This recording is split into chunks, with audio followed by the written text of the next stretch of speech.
再来看回答执行长黄玲芬早起开国际媒体记者会，针对美国的川普政府限制回答的晶片出口到中国，黄玲芬嘛讲哦，这是一项错误的政策，回答损失几十亿美金的库存，这嘛有可能会造成中国 AI 的技术发展了愈紧。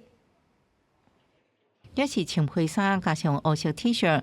回答执行长黄玲芬来台第6日，伊早起展开媒体问答。会场就肯定台湾产业，黄玲芬强调，即马 AI 是伫新产业开端，世界是咧制造 AI 工厂，未来会亲像网际网络，全世界拢 AI 基础建设，所以台湾产业会继续成长。Taiwan should have AI industry here to serve all of its local industries.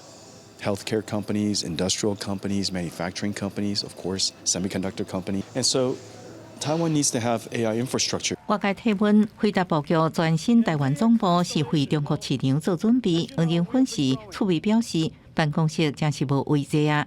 强调产业发展正紧，不过即马全球半导体产业面临关税挑战。台湾各生产全球78%的晶片，是毋是甲北京讨论半导体挑战？伊乐观看待。There's a resetting of the trade around the world, and whenever it settles down, the industry will readjust.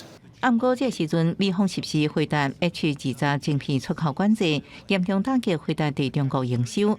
黄玲芬表示，因为这项政策是错误的，进一步鼓励回答伫拜登政府时期伫中国有9成市占率，即马只剩5成。不过回答产品无法度进口，干系转向使用当地公司的晶片，加速当地发展。In China for 30 years, the H20 ban cost NVIDIA probably $5 billion. It's an unfortunate loss. But the more important thing is that we should compete for the Chinese market. 事实上，这是黄玲芬连续2日讲到美国政府政策所带来损失。面对晶片管制，也讲也咧思考要解决的方向，业者是继续关注。公司新闻采访报道。